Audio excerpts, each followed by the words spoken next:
Okay, see, it's pretty cool as we get ready for. It's like every time you're getting ready to do something, you're checking it off the list. We get the classic helmet game. Um, you get a chance to be a part of a broadcast in which it could be for the first time since when, right? At some point, you're going to be like, okay, when do I get all these off the checklist so I can just do me? Like, there's got to be some joy in you that's looking forward to that too, right? Because even I'm like, I want to say to myself, now, wasn't Colorado ranked, or is that still we still have that on the to do? Like, They were I'm they going were through pretty all good. these I don't know things if in they're my ranked. They head. were I'm pretty like, good. but it's cool that we get to do it together. But at some point, you're going to rejoice that all this will be behind us at some point, right? I sent a picture of one of my friends from Florida at the game notes that it says Brad Nessler, Gary Danielson, and then Kyle Crooks and Damon Benning and Jessica Cootie underneath. To me, that will never like something that's forever. It's like how in the heck did I calling the same game as Brad Nessler? But yeah, there's a lot of those pinch me moments, and I think when I look down on the field and I see what this crowd's going to be like, and I see, like you said, the traditional helmet game, right?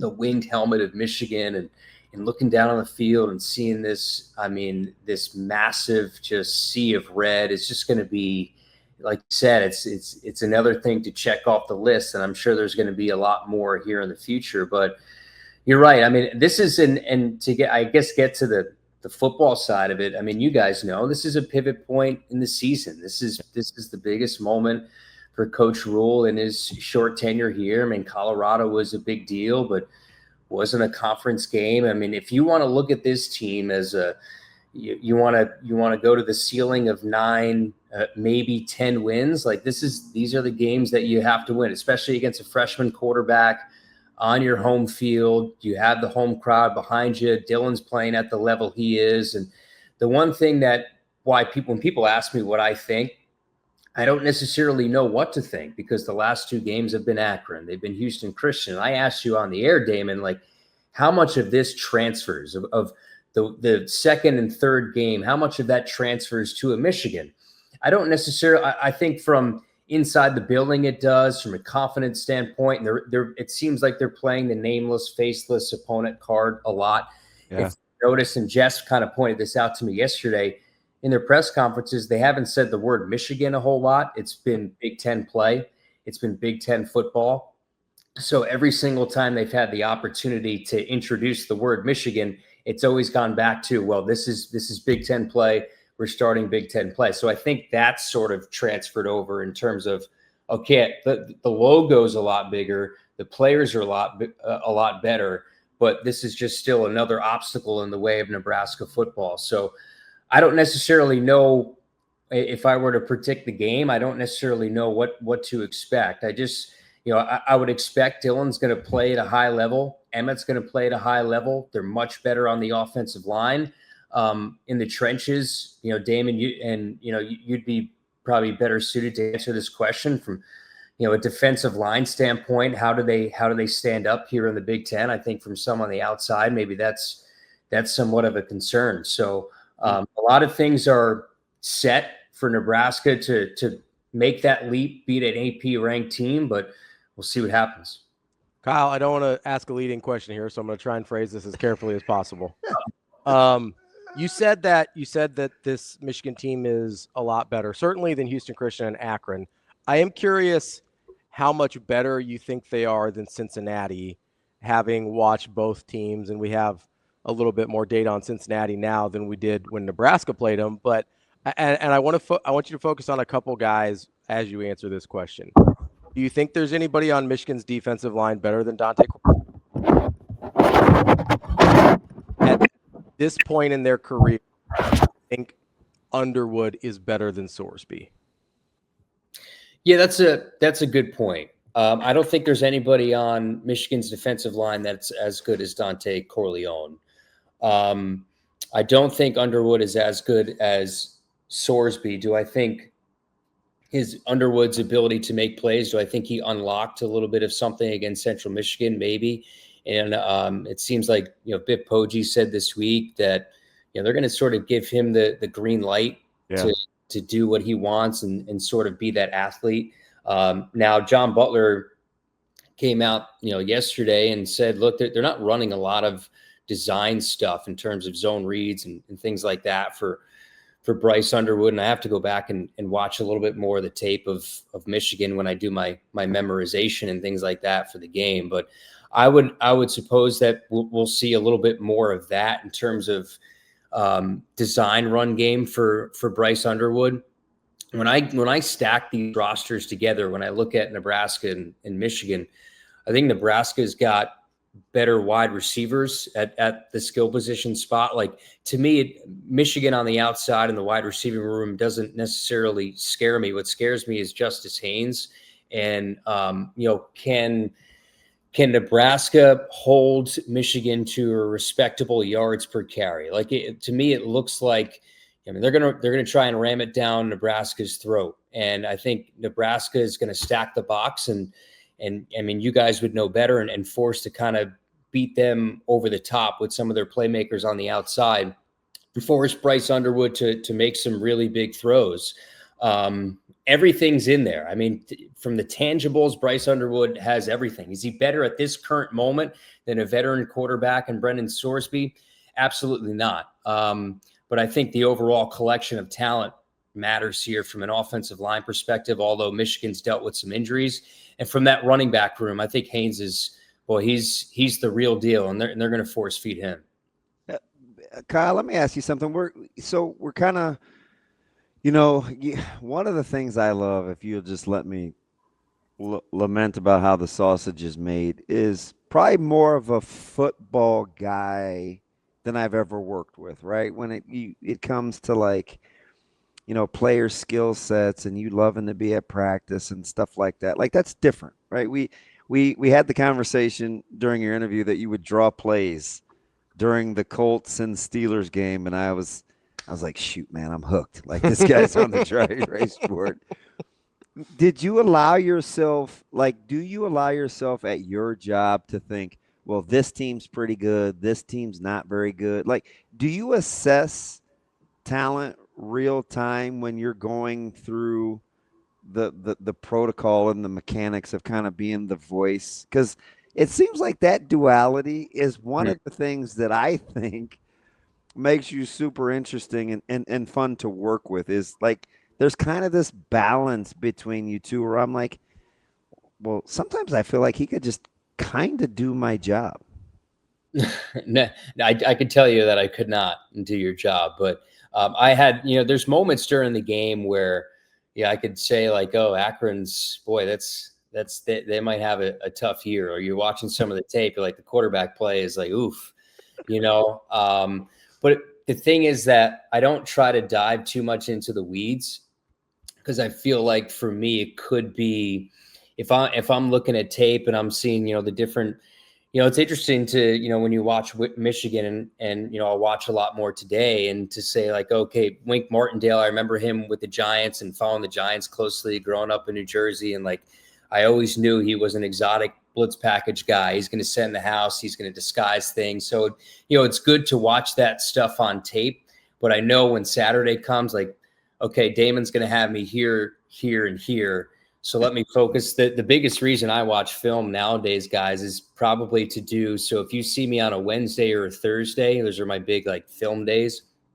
It's to memorize everything. So I'll do, if I'm sitting in my office or in my apartment, I'll do mental play-by-play. So I'll just say, oh, Underwood takes the snap, and then I'm doing all my memorization. So that's sort of how I spend my week. Is there's a little bit of the X's and O's, but most of it is like looking at through a play-by-play brain of how I would call this play if there's, a different run action or all these motions pre-snap of, okay, how am I going to call this and not have it too rushed and things like that. So that's sort of the way I look at it.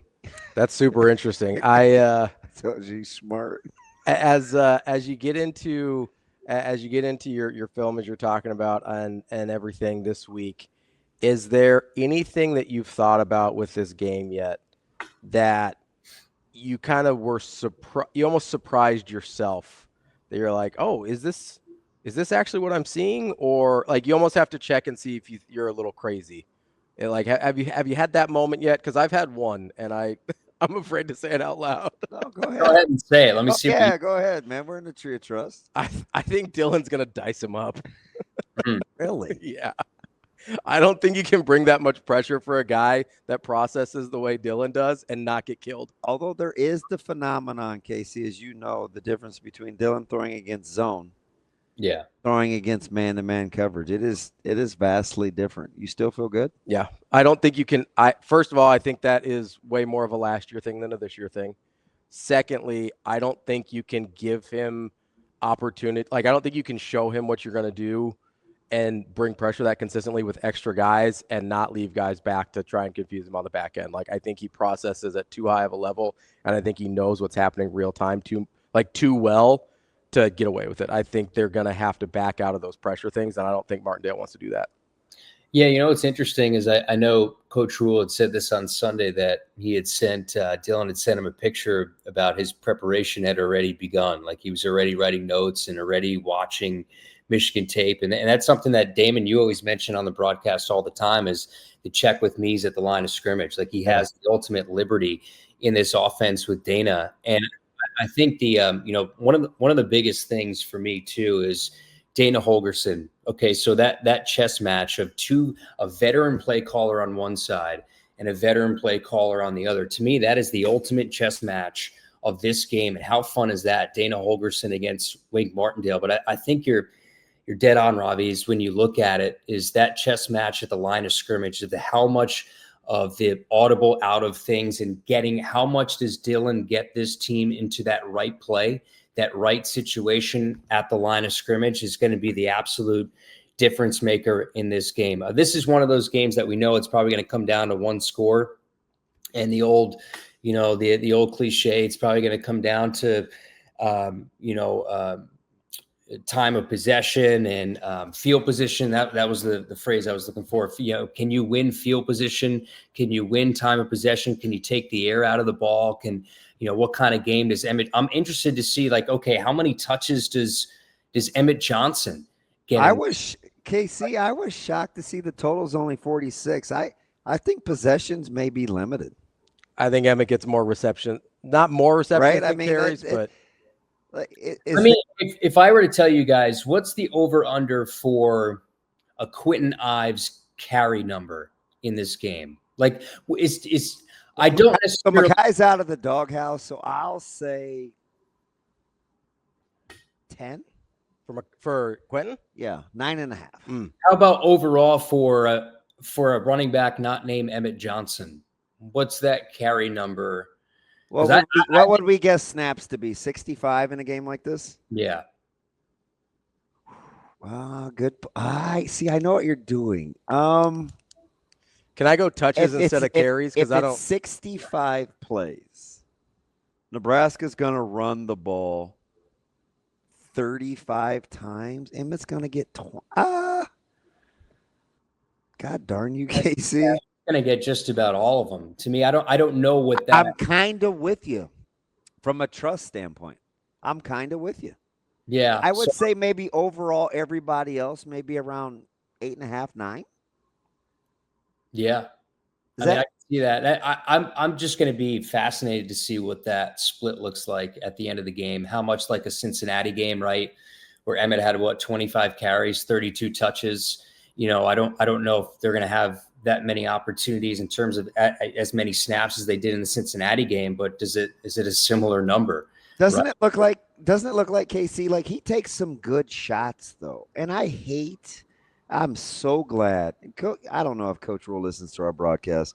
He gets pissed about the tackling too. And you get me off air and you get all my mannerisms and how pissed I get. Like, I hate how these DBs are like coming in low and hitting.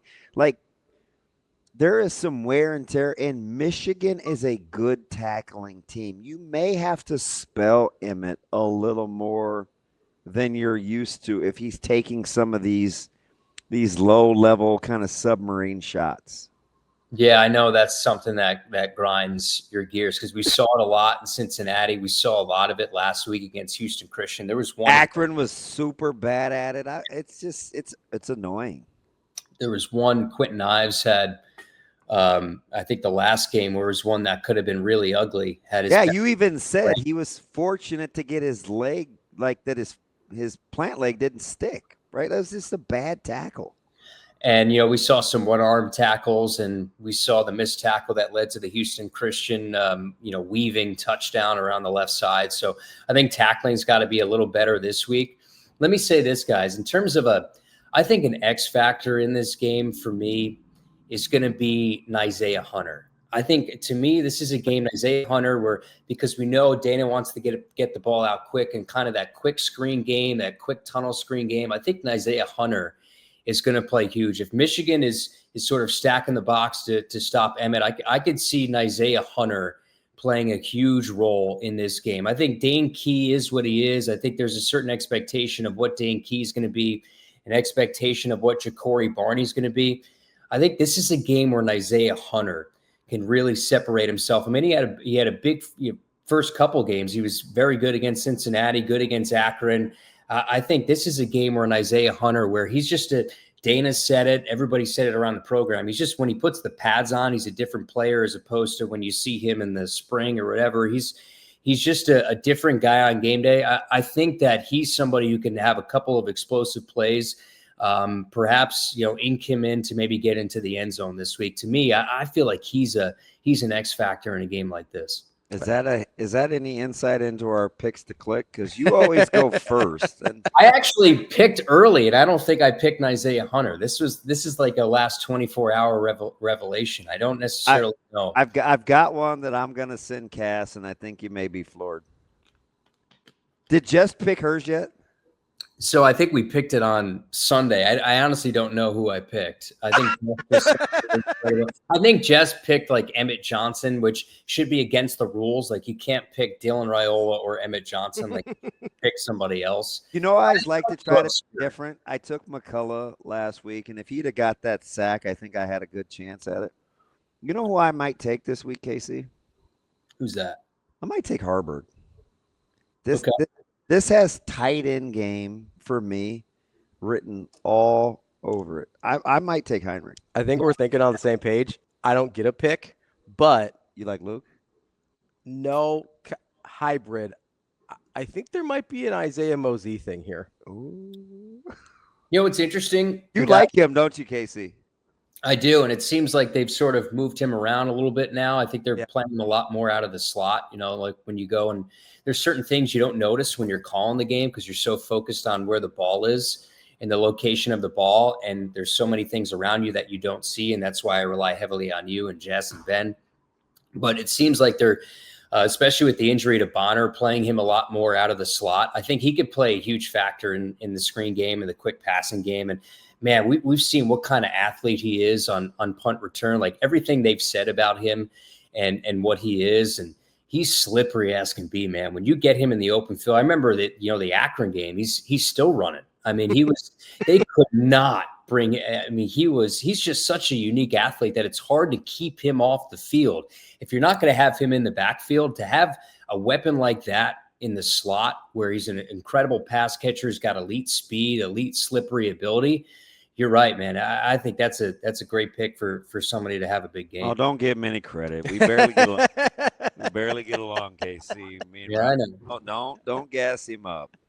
It's a long. Robbie's dead on, man. I think Mosey's a player. We all know he's a player, but in this game specifically, and where you can line him up, and because they have him in the split backs in the backfield and in the slot and move him around a lot of different ways, like that can present a matchup problem for a Michigan defense. You get him up against a linebacker or a wrong DB, and he can make it work.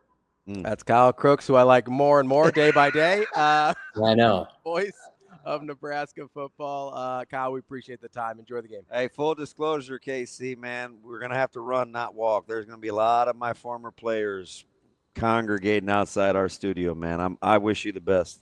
So, Damon, I'm going to interview you on Friday for this 95 deal. I haven't texted you yet. Oh, great. hey, thanks, buddy. I know how much you love the camera, how much you love pictures, Ravi. Yeah. If you knew a human being who hated a camera more than Damon. He gets literally squeamish when anybody wants to take a picture of him. Well, I got news for you, Damon. There's gonna be a lot of pictures taken this weekend when it comes to the reunion and everything. So you're just gonna have to deal with it. We've been trying to get new headshots of this guy for Hurrdat for like a year and a half. And then he complains about the pictures that we do have. And I was like, there's an easy fix there, bud. Yeah. Sit still. Sit still and let them go click on camera. So Casey, you're supposed to be my guy. Like, I am your guy. I'm just saying pictures are your friend. You know? You got a nice smile, DB. how about Sam and Alex saying we've never had a guy go 0 for 30 and getting a good picture? Like, we couldn't get one viable picture? No. I don't know what it is, Casey. I'll do better, I promise. No, I don't promise. I'll say no. I'll do better. I'll try. Maybe. All I know is I'm pumped up for Saturday. I look forward to seeing you guys there, and let's do this thing. You got it, Casey. Good to talk. We'll talk again soon, Kyle. Appreciate it. See ya.